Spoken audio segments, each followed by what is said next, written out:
This is Mohammad Anwar, Registered Nurse Officer and Principal Medical College of Nursing and Allied Health Science, दीर अपर वाड़ई।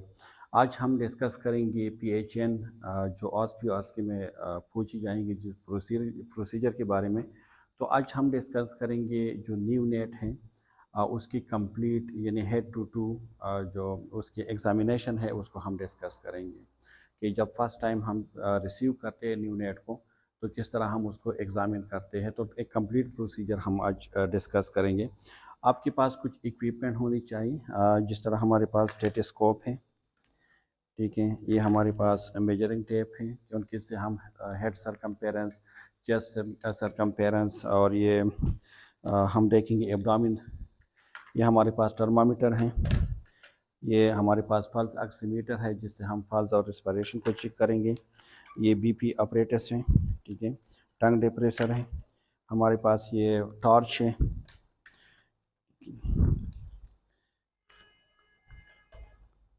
ये जो umbilical cord को हम claim करते हैं तो उसका क्लेम कॉर्ड के लिए है। हमारे पास डॉक्यूमेंटेशन के लिए डिफरेंट जो वेट हम करेंगे या जब टेम्परेचर तो उसको मेजरमेंट के लिए हमारे पास टेम्परेचर चार्ट और ये चीज़ें होंगे and we will documents. Scale होंगे हमारे पास, बॉल पॉइंट होंगे और ये कुछ हमारे पास मतलब स्टेरॉइड्स वो है स्वैब्स हैं, ठीक है। तो सबसे पहले कुछ जनरल आप कह सकते हैं कि इंस्ट्रक्शन है कि जब भी हमारे पास फॉर एग्जांपल ये हमारे पास अगर वार्मर है, अभी तो वार्मर अवेलेबल नहीं है लेकिन हम आप लोगों ने देखा होगा या मैं पिक्चर में आप लोगों को दिखाऊंगा जिसमें वार्मर होते हैं जिसमें हम न्यू नेट को रखते हैं। तो जब भी हम फर्स्ट टाइम रिसीव करते हैं न्यू नेट को फ्रॉम द लेबर रूम तो हम सबसे पहले उसको वार्मर में रखते हैं ताकि वो हाइपोथर्मिया की तरफ न चला जाए, ठीक है। इसके बाद कंप्लीटली जो प्रोसीजर है उसके बारे में हम जाएंगे। जिस तरह वेपर फार्मूला मैंने आप लोगों को कहा था कि अगर आपने असेसमेंट करने हैं तो आपने अपनी हैंड वॉशिंग करने हैं, अपने अपने आप को इंट्रोड्यूस करवाने हैं कि मैं कौन हूँ, यहाँ पे मेरा रोल क्या है, ठीक है। अपने परमिशन लेने हैं, अपनी प्रॉपर पोजीशन देने हैं, प्राइवेसी का अपनी ख्याल रखना है, ठीक है। इन्वायरमेंट का अपने ख्याल रखना है कि मतलब इन्वायरमेंट कंपैटिबल इन्वायरमेंट हो, ऐसा ना हो कि बहुत ज़्यादा ठंड या बहुत ज़्यादा गर्म इन्वायरमेंट, ठीक है। इसी तरह राइट साइड अप्रोच ये जो ऑलरेडी मैं बता चुका हूँ। तो जैसे आप न्यू नेट को रिसीव करोगे तो सबसे पहले जिस तरह मैंने कहा कि हमारे पास वार्मर होंगे, हम वार्मर में रखेंगे, ठीक है। एक तो इनिशियल केयर होते हैं जब बेबी डिलीवर होते हैं तो उस टाइम जब हम देते हैं, ठीक है। लेकिन जब हम लेबर रूम से रिसीव करते हैं बेबी को तो इसके बाद जब हम वार्मर में रखते हैं तो फिर हम इसकी कंप्लीट उसकी फिज़िकल एग्जामिनेशन हम करते हैं, ठीक है। हेड से लेकर टू तक हम उसकी फिज़िकल एग्जामिनेशन करते हैं।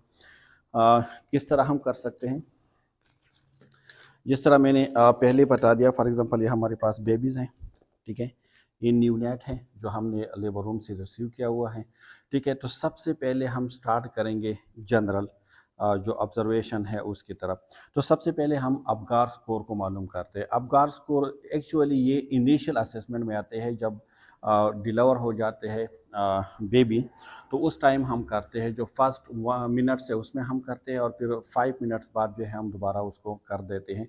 अबगार स्कोर में हमारे पास जो मेन है कंपोनेंट है, ए का मतलब है एक्टिविटीज़, तो हम उसमें एक्टिविटीज़ देखते हैं कि पेशेंट जो है वो एक्टिव है या नहीं। अगर पेशेंट उसकी एक्टिविटीज़ एब्सेंट है यानी फ्लैसिड है तो हम उसको 0 मार्क्स देंगे। लेकिन अगर सम फ्लेक्शन है एक्सट्रीमिटीज़ में, सिर्फ एक्सट्रीमिटीज़ में आप देख सकते हैं कि कुछ फ्लेक्शन है, ठीक है, तो हम उसको 1 नंबर देंगे। अगर एक्टिव है तो हम उसको 2 नंबर देंगे। इसी तरह अबगार स्कोर में जो पी है, पी का मतलब है पल्स, हम पेशेंट के पल्स को चेक करेंगे, ठीक है। हम उसके फेमोरल से भी चेक कर सकते हैं, कैरोटिड से भी चेक कर सकते हैं, पल्स ऑक्सीमीटर से भी हम चेक कर सकते हैं। अगर एब्सेंट है, पल्स नहीं है, तो हम उसको 0 मार्क्स देंगे। अगर 100 से बिलो है तो हम उसको 1 मार्क्स देंगे। अगर अबाव 100 है तो हम उसको फिर जो है 2 मार्क्स देंगे। इसी तरह अबगार में फिर पी की बात आता है जी, ग्रेमेस। ग्रेमेस में हम देखते हैं कि पेशेंट जो है वो रिलैक्स है या इरिटेबल है। तो अगर पेशेंट फ्लॉपी है तो हम उसको 0 मार्क्स देंगे। अगर पेशेंट जो है वो मिनिमल रिस्पॉन्स कर रहे हैं, ठीक है, मतलब थोड़ा सा वो रिस्पॉन्स दे रहे हैं तो 1 नंबर देंगे। अगर एक्टिव रिस्पांस है उसकी या प्रॉम्प्ट रिस्पांस है, जैसे आप उसको टच करते हैं और उसी टाइम वो आपको रिस्पांस देते हैं तो हम फिर उसको 2 नंबर देते हैं। इसी तरह अबगार में एक ही बात फिर अपीयरेंस है। हम देखते हैं कि अगर पेशेंट ओवरऑल अगर हम बॉडी को देखते हैं ब्लू है या पेल है तो हम उसको 0 नंबर देते हैं। लेकिन अगर सेंटर ये बॉडी पिंक है लेकिन उसकी एक्सट्रीमिटीज़ ब्लू है तो हम उसको फिर 1 नंबर देते हैं। अगर सिस्टमेटिक अगर हम देखें पिंक है तो फिर हम उसको 2 नंबर देते हैं। और आर का मतलब है रेस्पायरेशन, ठीक है। अगर रेस्पायरेशन नहीं है तो हम उसको 0 नंबर देंगे। अगर स्लो है या इरेगुलर है या वीक क्राई करते हैं तो हम उसको 1 नंबर देते हैं। या अगर स्ट्रॉन्ग क्राई है, विगोरस क्राई है तो हम उसको फिर 2 नंबर देते हैं। टोटल हमारे पास 10 नंबर बनते हैं। अगर 7 से लेकर 10 तक है तो हम कहते हैं कि दिस इज़ नॉर्मल जो बेबी हैं। अगर फॉर एग्जांपल 4 से लेकर 6 तक है तो हम कहते हैं कि पेशेंट डिस्ट्रेस में है लेकिन माइल्ड डिस्ट्रेस में है। अगर 0 से 3 तक है तो पेशेंट फिर सीवियर डिस्ट्रेस में है। तो सबसे पहले आपने अबगार स्कोर को चेक करना है। अबगार स्कोर के बाद हम स्टार्ट करेंगे हेड से।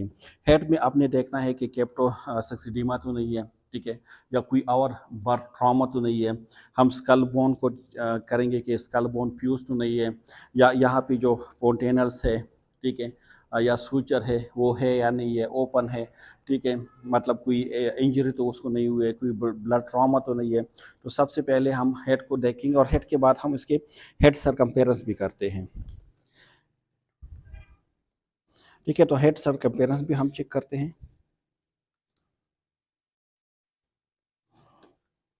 तो हम पेशेंट की चेक करेंगे, हेड सरकम्पेरेंस के हम चेक करेंगे पेशेंट के, ठीक है।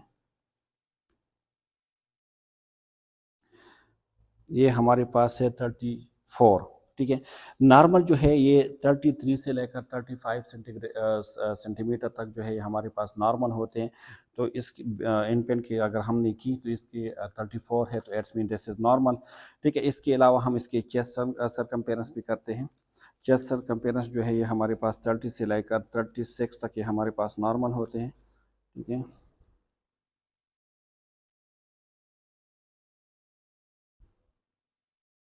ठीक है, तो इस तरह आप कर सकते हैं।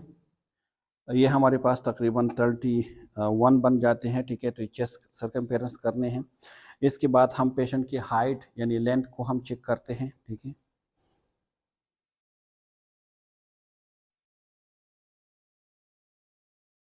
ये तकरीबन 47 है। हमारे पास जो नॉर्मल लेंथ है अगर हम बेबीज़ की बात करें तो हमारे पास तकरीबन 45 से लेकर 55 तक है, ठीक है। इसके बाद हम पेशेंट की वेट करेंगे, ठीक है। हमारे पास ये वेट मशीन है। आप उसमें जिस तरह मैंने पहले कहा कि आपके पास जो वेट मशीन भी है तो उसमें आपने मैकेंटॉश या कुछ डाल देना है ताकि वो बहुत ज़्यादा टन ना हो, ठीक है, कोल्ड ना हो। आपने इसकी वेट करने हैं, ठीक है। यहाँ पे हमारे पास मतलब केजी और पाउंड दोनों में है। हमारे पास जो नॉर्मल वेट है वो तकरीबन 2.5 से लेकर 4 केजी तक ये हमारे पास नॉर्मल वेट है। तो अपने पेशेंट के वेट करने हैं, ठीक है। तो सबसे पहले इसके बाद आपने क्या करना है कि हेड के बाद आपने आना है उसकी जो आइस है, आइस की तरफ आपने देखने हैं कि उसकी आइज़ में आपने क्या देखना है, साइज़ देखना है, ठीक है। उसके मतलब कोई उसकी जो साइज़ है या उसकी मतलब एबनॉर्मेलिटीज़, तो कोई एबनॉर्मेलिटीज़ उसमें नहीं है, कोई इन्फ्लामेशन इन्फेक्शन तो नहीं है, तो आपने उसको देखने हैं, आई स्कैन देने हैं। इसके बाद आपने ईयर की तरफ आना है। आपने देखना है कि मतलब ईयर की जो एक्सटर्नल पार्ट है वो प्रेजेंट है या नहीं है, ठीक है, पेटेंसी है या नहीं है, ठीक है, कोई इन्फ्लामेशन तो नहीं है, कोई ट्रॉमा तो नहीं है, अपने उसको देखना है। इसके बाद अपने फेस पे आना है, फेस को आपने देखना है, ठीक है, कि मतलब कोई एबनॉर्मेलिटीज़ तो नहीं है, सही है। इसके बाद आपने जो जो माउथ है तो इसके अंदर आपने देखना है, मुंह के अंदर आपने देखना है क्लेफ्ट के लिए कि हार्ड प्लेट या सॉफ्ट प्लेट उसकी प्लेट तो नहीं है, ठीक है। लेप्स को आपने देखने हैं कि प्लेट तो नहीं, क्लेफ्ट तो नहीं है, ठीक है। आपने सेकंड जो रिफ्लेक्सेस है आपने उसको देखने हैं और रोटिंग जो रिफ्लेक्सेस है या मोरो रिफ्लेक्सेस है उसको आपने देखने हैं, ठीक है। इसके बाद आपने अपर एक्सट्रीमिटीज़ को असेस करने हैं। अपर एक्सट्रीमिटीज़ में आपने असेस करना है सबसे पहले जो स्केपोला है या जो क्लेविकल बोन है, इस एरिया को आपने देखना है कि शॉर्टन तो नहीं है, ठीक है, या कोई मतलब फ्रैक्चर वगैरह तो नहीं है।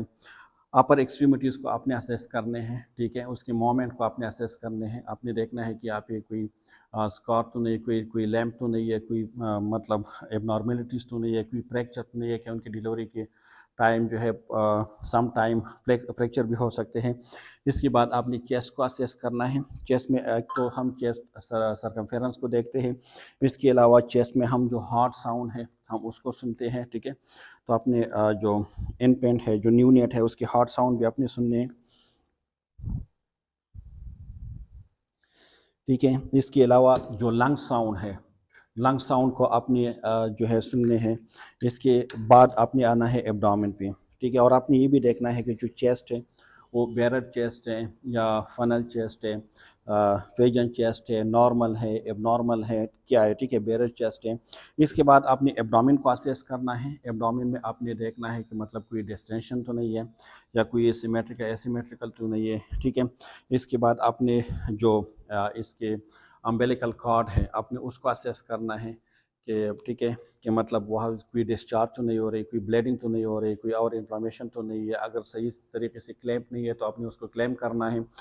इसके बाद आपने देखना है एब्डोमेन में जो मोस्ट इम्पॉर्टेंट कि हर्निया तो नहीं है, ठीक है, या कोई और ऐसे एब्डोमेन। आपने फिर बैक साइड पे भी देखना है, जो स्पाइनल है उस पर भी देखना है, ठीक है, कि कोई एबनॉर्मेलिटीज़ तो नहीं है, कोई ट्रॉमा तो नहीं है, कोई इंजरी तो नहीं है। इसके बाद जो फेमोरल पल्स हैं दोनों को आपने असेस करना है, फिर एक दूसरे के साथ आपने कंपेयर करना है। बार्लो टेस्ट आपने जो है चेक करना है, या जो अर्थोलिनी टेस्ट है उसको आपने करना है। बार्लो जो टेस्ट है उसको हम करते हैं कि जो हेप्स है उसकी कोई एबनॉर्मेलिटीज़ तो नहीं है। डी एच यानी जो डेवलपमेंटल डिस्पेजिया जो है उसके लिए हम करते हैं। और आपने जो अर्थोलिनी टेस्ट है वो हम करते हैं कि हेप्स डिसलोकेशन तो नहीं है। तो ये दोनों टेस्ट हम करते हैं, ठीक है, फेमोरल को देखते हैं। इसके बाद जो जेनेटेलिया है उस एरिया को आपने असेस करना है। आपने एनएस को भी असेस करना है कि मतलब पेटेंसी है या नहीं है, ठीक है। इसके अलावा फिर अपने लोअर एक्सट्रीमिटीज़ को आपने असेस करने हैं, इसके टोन्स, ठीक है, उसकी जो मसल टोन्स है उसको आपने असेस करने हैं, ठीक है, कि मसल टोन्स है या नहीं है। तो इसके बाद जिस तरह ये कंप्लीट प्रोसीजर था कि हेड से लेकर टू तक किस तरह आपने करने हैं, जिस तरह कैपिलरीज को भी हम चेक करते हैं, कैपिलरीज रिपेयर को हम चेक करते हैं, ठीक है, हम उसके जो लेग्स है उसको भी हम देखते हैं कि कोई एबनॉर्मेलिटीज तो उसमें नहीं है, ठीक है। ये सारी चीज़ें असेस करने के बाद फिर आपने जो प्रोसीजर है उसमें अगर कोई भी एबनॉर्मेलिटीज़ है या कुछ भी है, उसके टेम्परेचर, उसकी हाइट, उसकी मतलब पल्स रेट, उसके रेस्पायरेशन, अगर हम बात करें तो नॉर्मल जो रेस्पायरेशन है न्यूनेट में वो तकरीबन 30 से लेकर 60 जो है पर मिनट्स होते हैं। इसी तरह अगर हम हार्ट बीट की बात करें तो 100 से लेकर 160 तक हमारे पास नॉर्मल होते हैं। बीपी की अगर हम बात करें तो तकरीबन 73 से लेकर 55 तक जो है हमारे पास नॉर्मल होते हैं। तो उसका आपने डॉक्यूमेंट्स करने हैं। इसके बाद जो उसकी फैमिली से उसके साथ आपने भी कम्युनिकेट करने हैं, उसको आपने बताना भी है। अगर कोई एबनॉर्मेलिटीज़ है तो आपने डॉक्टर के साथ उसको डिस्कस करना है, उसके साथ कम्युनिकेट करना है। और फिर उस पर जो नर्सिंग इंटरवेंशन है या जो भी अगर प्रेस्क्राइब कुछ मेडिकेशन है तो फिर आपने देने हैं। साइनोसिस को जिस तरह पहले मैंने कहा था कि साइनोसिस को आपने ज़रूर चेक करना है बच्चों में। अगर है तो हम उसको ऑक्सीजन लगा देते हैं और सक्शन करते हैं। तो ऑक्सीजनेशन पे हम अलग वीडियो बनाएंगे कि the care of the in जो न्यूनेट है इन ऑक्सीजनेशन, उस पर हम अलग वीडियो बना रहे हैं। और जो सक्शनिंग की प्रोसीजर है उस पर भी हम अलग वीडियो बना रहे हैं। तो यहाँ पे हम उसको इतनी डिटेल से डिस्कस नहीं कर रहे। सो एट द एंड जितनी भी आपने जो भी प्रोसीजर, जो भी स्टेप्स अपनी फॉलो की हैं, आपने उसको जो है फिर वो करना है, मतलब इम्प्लीमेंट करने हैं। आप इस चूँकि आप लोगों की एग्ज़ाम है तो कुछ चेकलिस्ट है उसको हम देख लेते हैं कि कोई ऐसे पॉइंट अगर हमने मिस किए हैं तो ताकि हम उसको कवर करें, ठीक है। तो सबसे पहले इनिशियल असेसमेंट में अबगार स्कोर जिस तरह हमने डिस्कस कर दिया। इसके बाद जो वाई पर फार्मूला मैंने आपको बताया कि अपने इंट्रोडक्शन करवाने हैं, अपने हैंड वॉशिंग करने हैं। तो ये भी इसके बाद हिस्ट्री की बात हुई कि अपनी ब्रीफली हिस्ट्री भी लेने हैं पेशेंट से कि मतलब ये जो डिलीवरी हुई है वो नॉर्मल डिलीवरी है, सी सेक्शन है, कहाँ पे हुई है, ट्रेन जो स्केल पर्सन है वहाँ पे हुई है, हॉस्पिटल में हुई है, गाँव में हुई है, कहाँ पे, अपनी डिटेल हिस्ट्री लेने हैं। इसके बाद अपनी वेट मेजर करने हैं जिस तरह हमने कर दिया। इसके बाद जनरल इंस्पेक्शन, जिस तरह हमने जनरल इंस्पेक्शन कर दिया कि आपने देखना है कि पेशेंट साइनोसिस तो नहीं है, फेल तो नहीं है, ठीक है। इसके बाद टोन्स अपनी चेक करने हैं, ठीक है, कि पेशेंट के मतलब मसल टोन जो है उसको हम चेक करते हैं। फिर हेड की तरफ आते हैं तो हेड में हमने यही चीज़ें देखने हैं कि मतलब हेड सरकमफेरेंस को आपने नोट करना है, हेड को आपने इंस्पेक्ट करना है पर एनी एबनॉर्मेलिटीज़ के लिए, ठीक है। इंटीरियर और पोस्टीरियर स्पॉन्टेनियस को आपने चेक करने हैं। स्कैन को भी आपने इंस्पेक्ट करना है कि मतलब कलर्स के लिए आपने देखने है कि जॉइंटस है, फेल है या ब्रूजिंग है या मतलब साइनोटिक है, ठीक है। पल्स की हमने बात की, फेस की हमने बात की कि फेस को भी आपने जो है मतलब देखना है कि कोई ट्रॉमा तो नहीं है, कोई नेज़ल एबनॉर्मेलिटीज़ तो नहीं है, ठीक है। नेज़ल जो नेस्ट्रोल है उसको आपने असेस करने हैं कि पेटेंसी इनटेक है या नहीं है। आइज़ को देखने हैं कि आइज़ में कोई एबनॉर्मेलिटीज़ नहीं तो नहीं है, उसकी पोजीशन की बात हो रही है, उसकी शेप की बात हो रही है, उसके डिस्चार्ज से डिस्चार्ज तो नहीं हो रहे, ठीक है। जो पेन रेड रिफ्लेक्स है उसको हम चेक करेंगे। ईयर्स को भी हम चेक करेंगे जो हमने बता दिया। माउथ में हमने कहा कि क्लेप को हम चेक करते हैं, for the soft and hard palate. Neck और क्लेविकल की हमने बात की कि उसको असेस करना है, अपर लैम्ब को असेस करना है, चेस्ट को असेस करना है, स्कल्ट करना है, द लंग साउंड को, हार्ट साउंड को, ठीक है। इसके अलावा हमने कहा कि इंस्पेक्शन करने हैं, अपनी चेस्ट के जो सरकमफेरेंस है उसको मालूम करना है। एब्डोमेन में भी अपनी एबनॉर्मेलिटीज़ देखनी है, डिस्टेंशन तो नहीं है, हर्निया तो नहीं है, कार्ड जो है अम्बिलिकल कार्ड उसकी कोई इन्फ्लेमेशन तो नहीं है, ठीक है। इसके अलावा जेनेटेला की हमने बात की कि उसको आपने असेस करना है, ठीक है। लोअर लैम्ब की हमने बात की कि दोनों लोअर लैम्ब्स है उसके मोमेंट को आपने असेस करना है कि मोमेंट है या नहीं है। उसके टोन को असेस करना है कि टोन है या नहीं है। रेंज ऑफ द नी जो जॉइंट है उसको आपने असेस करना है कि मतलब उसमें मोमेंट है या नहीं है। हिप्स के जो एबनॉर्मेलिटीज़ है जिसके लिए हमने कहा कि बॉर्लो टेस्ट हम करते हैं, और जो डिसलोकेशन को भी हम मालूम करते हैं जिसके लिए हम ऑर्थोलूनी टेस्ट करते हैं। इसके अलावा बैक एंड स्पाइन को हमने डिस्कस किया कि आपने देखना है कोई एबनॉर्मेलिटीज़ तो नहीं है, कोई स्क्लेरोसिस तो नहीं है। आर्म्स को असेस करना है। रिफ्लेक्सेस जो जिस तरह मैंने कहा कि सकिंग रिफ्लेक्स, रोटू जो मोरो रिफ्लेक्स है, रोटिंग रिफ्लेक्स है उसको करने हैं। और एट द एंड फिर आपने एक्सप्लेन करना है पेशेंट के साथ कोई एबनॉर्मेलिटीज़ है तो आपने शेयर करने हैं विद द डॉक्टर, ठीक है। और फिर अपने पेरेंट्स को भी कहना है कि अगर if you have any questions you can ask, ठीक है। इसके बाद अपने पेरेंट्स को थैंक्स कहना है, अपने हैंड को वॉश करने हैं, समराइज़ करने हैं यूर फाइंडिंग, और एट द एंड अपने फिर उसको डॉक्यूमेंट्स करने हैं। तो ये सारी चीज़ें आप लोगों की चेकलिस्ट में हैं। आई थिंक ये सारी चीज़ें हम कवर कर चुके हैं, ऐसा कोई पॉइंट मुझे नहीं लगा जिसको हमने कवर नहीं किया था। सो होपफुली अगर आप उसको डिटेल से देखेंगे और आप उसको मतलब बार बार देखोगे तो होपफुली कि इंशाल्लाह you will be able to give correct answer on Viva. So thank you so much for listening me and watching me.